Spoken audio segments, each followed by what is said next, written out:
Welcome to Talk Pro to Me, the podcast where we talk about our passion, the purpose, and the paths that led us to the professional remodeling organization, PRO. We are excited you're here. I'm Sarah Waters. I'm your host. Now let's build something great.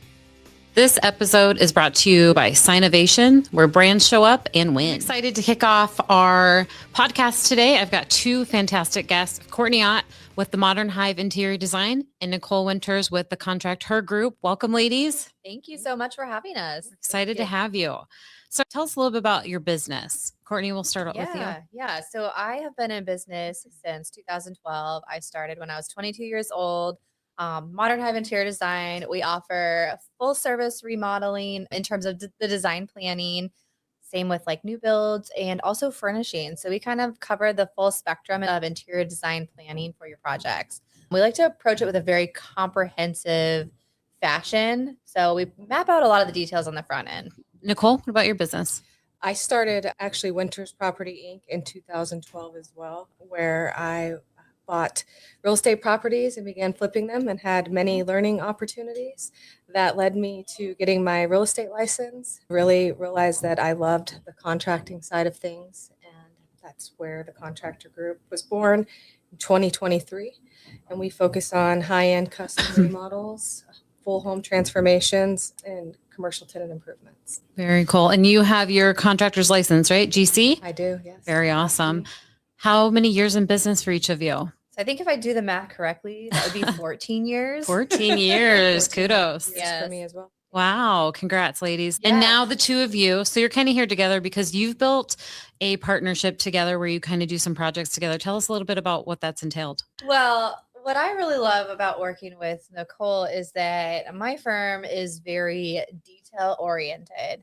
I mentioned a little bit ago that we're very comprehensive in terms of our planning. And so we like to map out a lot of those details on the front end. And I've really loved working with Nicole because she can take those details and make them even better. And I think it just like elevates the overall client experience altogether. I think we really respect each other's position in the process.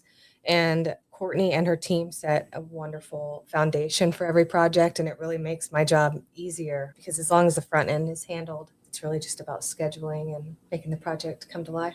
Absolutely.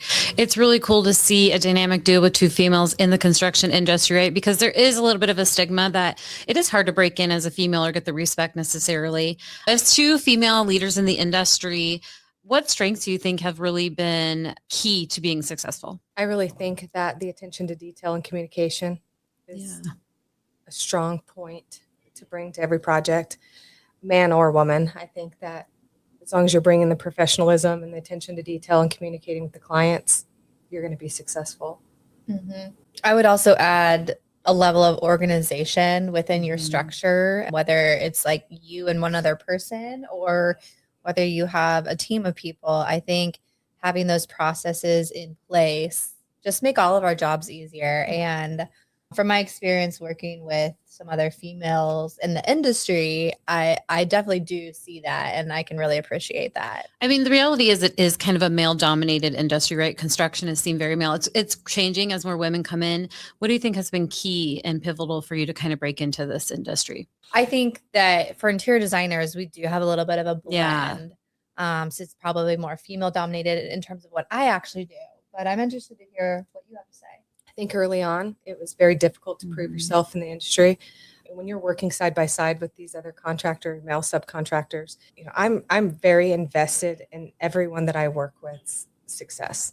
So I spend a lot of time kind of helping people set them up for success in every role. Sure. And that has helped me, my line of work. Sure. Mm-hmm. Absolutely. I think you mentioned a lot collaboration, partnership, and it's really what PRO is about, right? Like building relationships with those of like-minded. How have organizations like PRO and others helped your business? I love PRO.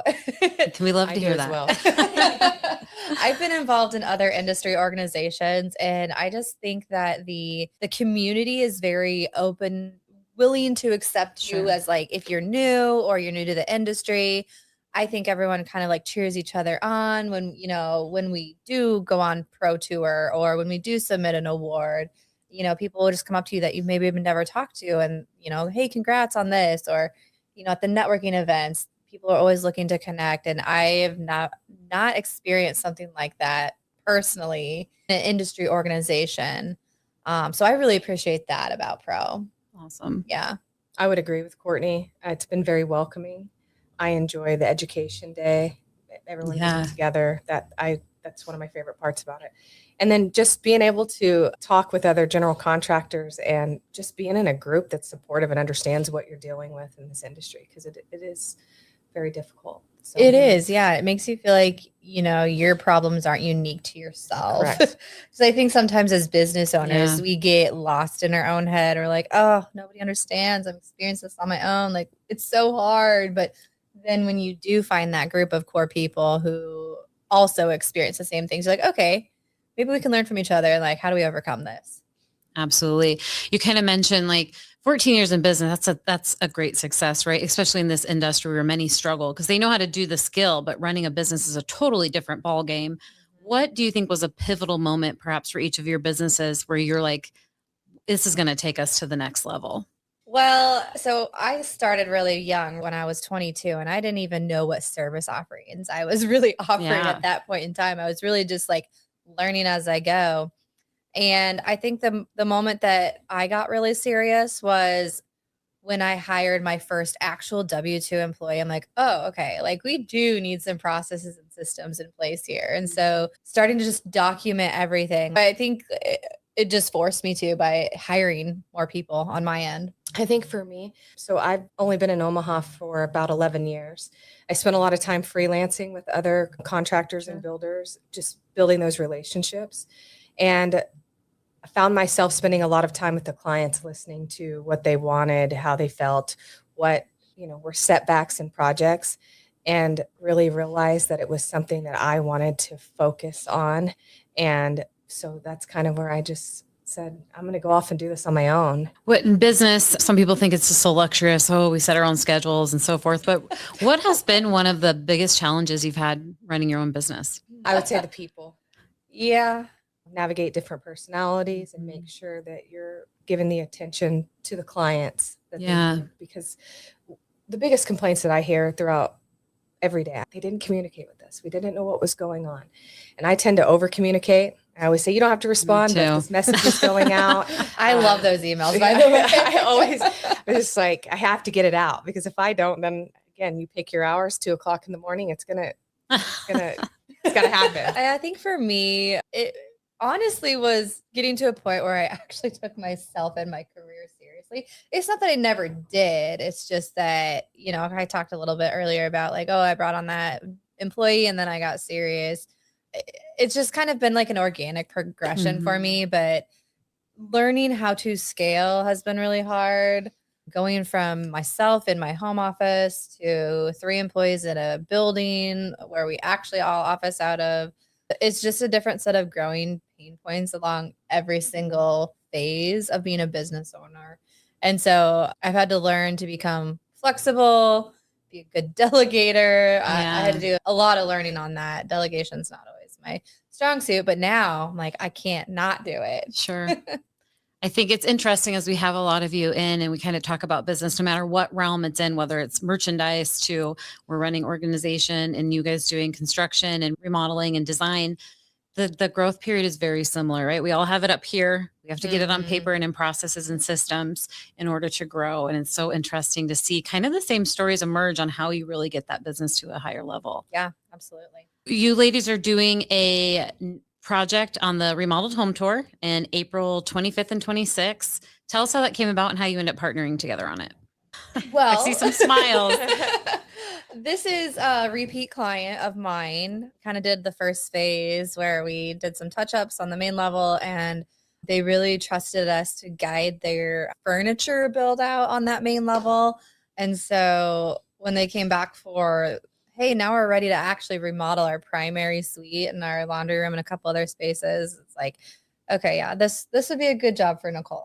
Level of detail in this project and the design is just incredible. This project, when people see it, like they have to come. It's just to see how it all came together. Even from phase 1 to phase 2, they flow seamlessly together. The house it's artwork. It's very beautiful. Oh, thanks. Yes. Well, it's artwork because you put it together so beautifully. Well, Was this your first collaboration or was this one of many? No, we've done a couple together since then, or prior to that, I should say. We have a couple that we are in the planning phase for now as well. Awesome.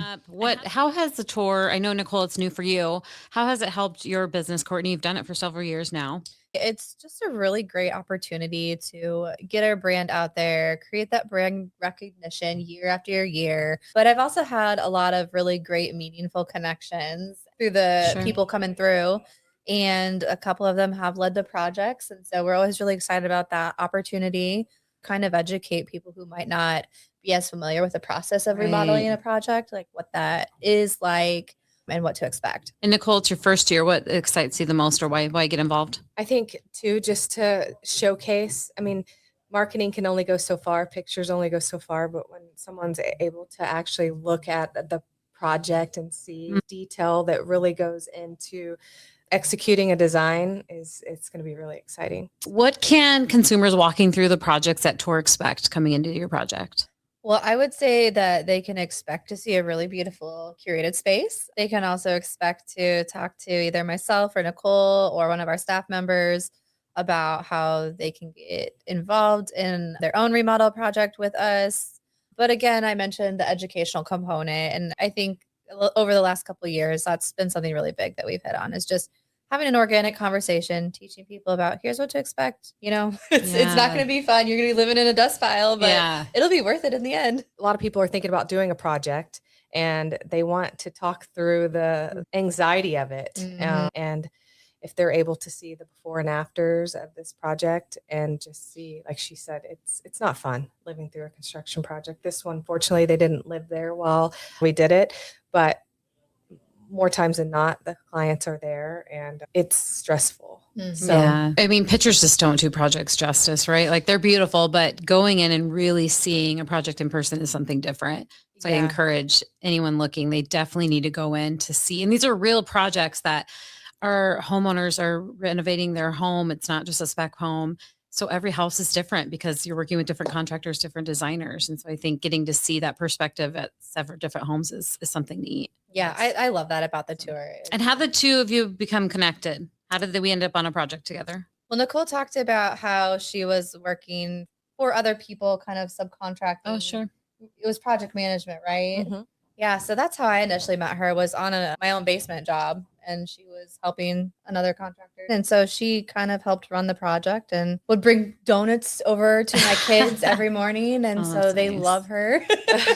And then I started to love her just as much. We started building a relationship. Yeah. Like-minded. We're able to collaborate because I can make what her thoughts and designs come together. I've seen Courtney's work, I've seen your work. And so I can only imagine now seeing you two together, the talent and the project itself. I'm very excited to see that project in person. You have to come out. It'll be fantastic. What's next for the two of you? We're collaborating on this huge project in Carter Lake that's going to start in the next few months. And we're redoing part of their primary, and they wanted the shower to be kind of underneath part of the window. So we figured out it felt like an outdoor shower inside the primary. Yeah. So we're really excited to see that one come to life. It's amazing, this stuff. I think consumers and homeowners sometimes just don't know what's possible within their own home. And I think this is where the home tour can demonstrate. You can literally move the entire floor around if you need to. Oh yeah. There's a lot. Possible. Where does the consumer start? Do they start with the contractor? Do they start with the designer? Essentially both. I think you need to kind of start with both. I'm going to obviously have a lot of insight into the design aspect and what the vision and possibilities might be. But with Nicole, she's going to have a lot of insight into like structural information. If we need to bring a structural engineer into the project, we certainly can. But also like budgeting too. I think you've got a really good grasp on that as well.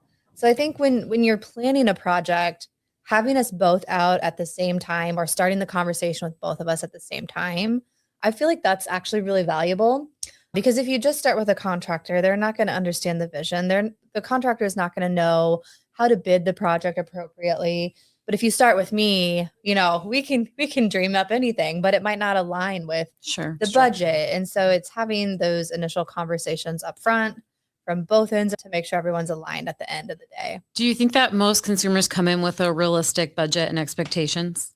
No. What is the biggest disconnect you guys see? I bid the projects based on selections. So I don't do a ton of allowances. Like those things need to be chose. There's a lot of the, client complaints are $40,000 change orders halfway through a project. And what do? You have to pay it. Mhm. Even if you've already maxed out your budget. Right. And so I think that's where the design on the front end part of it is so important, because all of that is already decided in the initial meetings. Obviously, Courtney said we do those a lot together in the beginning. And then it's a matter of scope at that point. What are three key elements that a consumer should look for when hiring a contractor or designer combo? Well, obviously you want to find someone who's insured, licensed, and bonded. That would be step Yeah, one for I agree. sure. I think personality alignment too is huge. I mean, if you watch reels and look at social media, there's always a lot of where contractors are choking the designer, putting him in a bag. Put him in the trash bag. Yeah. put him out You know, the and I send them dumpster. to her. I'm like, not that I feel this way, but we don't have the, we generally care about each other's success. And so I think clients should look for the work well together and communicate well together. Mm-hmm. Yeah. And respect is going to go a long way too, from client, contractor, designer, everyone involved. Okay, Courtney, I see these all the time. The TikToks, they're never the contractor. They're always the designer. They show up and everyone's like, oh, the designer's here. Why is that? What is that culture that we think you guys are difficult? Sometimes we are. I think that, this is probably a whole nother podcast, but the interior design profession, there's really no set way of running Sure. an interior design business. In terms of how you approach it, it's kind of like an abstract art, right? And maybe same with contractors. I guess I'm not sure. But I can only imagine that if, you're a designer and you're coming onto the project and you're in the middle of framing, you're like, hey, I have this idea. I want to do this over here. It's like, why didn't we think of this on the front end? Like before we took walls down, Mhm. So I feel like I'm beating a dead horse by saying it, but like be comprehensive up front, have it mapped out, have the vision completed, have the selections done before you start the demo. And I think you're going to avoid a lot of those trash bags and finding yourself in a dumpster. When it comes to partnership, I think sometimes we see a lot is the fallouts come from butting heads and conflict or lack of communication. How do you guys handle conflict or ensure you avoid getting to that point in a relationship? Well, I don't know. I think Nicole and I just work well together and we just know each other's process. It's not a competition. Yeah. It's really just building off of each other. Yeah. Like I said, we respect each other's space in the project. Sure. And I know that when I find things that need attention, or I come to her right away and I say, I don't think we thought about this, or this is what's come up. And if it's coming from her design side, I let her present that change, and it's not, designer did this again, and now we're going to, I don't feel that way. So I don't react that way. Sounds like you guys do a good job of staying in lane, respecting each other's roles, and kind of leaving that ego at the door. Yeah. Yeah. And I think that, every project and different contractor relationship is unique, but, I think that there's like a different level of respect too when it comes to like, oh, if it's my client and I brought the project to you versus if it's your client, you brought the project to me, we kind of like let each other take the lead in the respective order. What are you most excited about going into 2026? I am most excited about growth within my company. I kind of, it's the year of the horse, right? So I'm like in acceleration mode. So we're designing out a couple new services, a couple different tier offerings. That's kind of exciting. But we're also growing out the luxury end of our brand as well. And I'm really excited to be promoting that. I am as well. I'm scaling the business. I brought on a project manager about 7 months ago. Awesome. So I thought I brought on the project manager and then I could just run 100 miles an hour. But actually I had to slow down a little bit and really incorporate my, had to get them trained and incorporate the processes. And I am very involved in the projects from start to finish. So just learning how to let go of part of the project and focus on bigger projects that we are starting to work on. So I think, you're both growing, you're growing staff and your business. What has been something you've had to learn as a leader or shift in order to be more successful as a company? Yeah, for me, I want to be my staff's friend. Yeah. But I do think there's some healthy boundaries there. But at the same point in time, it's being that positive leader and role model within the company. Some days I don't feel like being chipper and positive, but I think it's important to show up for the day, act for the day you want, dress for the day you want, set that example for the team. I think obviously boundaries, as Courtney had talked about, mine's more boundaries on the client perspective and just allowing people to have their own learning opportunities within the business. Sure. Those are also known as mistakes, but I call them learning opportunities. Love that. Right. So a little bit when you're not working, which probably is not often, what are we doing? What are we spending our nights or weekends doing? What's Courtney and Nicole do for fun? Well, sometimes we go get cocktails. Yep. It doesn't happen very often. We're foodies. Yeah. We don't get to do it very often. We're in No. different phases in our life. My kids are grown. Got a first grandkid now, so I spend time with him. But I travel when allowed. So Yeah, and I have 3 kids and a husband, so I guess 4. But no, I'm just kidding. So my free time is spent sitting on my sofa with my new dog who loves to cuddle me at night and watching a show. So are we coffee or cocktails, ladies? Both. Are we early morning or night bird? I am both, and that's a struggle. Yeah, I think I'm both. forced to be both. I love staying up late. Like when I was on my own or I only had one employee, I would work until like midnight on projects and do a design. That way was like, it was so freeing because nobody was calling me, nobody was emailing me, but then have to get up early to get the kids to school. So Beach or mountains? I just left the beach, so I would say, I need the beach. yeah, I like this. I like the water. I would go to the beach. It's warm. What is some of the best advice you have ever received? The best advice that I have ever received, and I say this all the time, is start before you're ready. In terms of entrepreneurship, not remodeling projects, let me be very, very clear about that. But yeah, start before you're ready. Done is better than perfect to a certain degree, but there's always room for improvement. But I think the gist is, if you don't do it today because you don't feel like it's good enough to start it, then you're never going to do it. Definitely. I was going to go that way too. If it doesn't scare you, it doesn't change you. So I'm constantly Love that. pushing myself to unobtainable limits, I feel. But it's a matter of doing things that you don't want to do in order to be something bigger, I think. We leave with this last note. If you had to take 3 words, 2 to 3 words to describe each other, what 3 words would you use? I would say Nicole's positive. She's brilliant and a heart of gold, but that's like 3 words. So We'll does that take it. count? Courtney is very intelligent. I think that I get an opportunity to learn from her every time I work with her. She's kind and she is spunky. Yeah. Love that. So Oh, thanks, Nicole. Well, it was fantastic having the 2 of you here. I'm excited to see your project. I'm excited to see what you do together and more projects, and excited just to see your businesses continue to grow. You're 2 fantastic leaders in the industry, and we're really happy to have you. thank you for having Yeah. us. Thank you so much. This has been great. Thanks, ladies. This episode is brought to you by Signovation, where brands show up and win.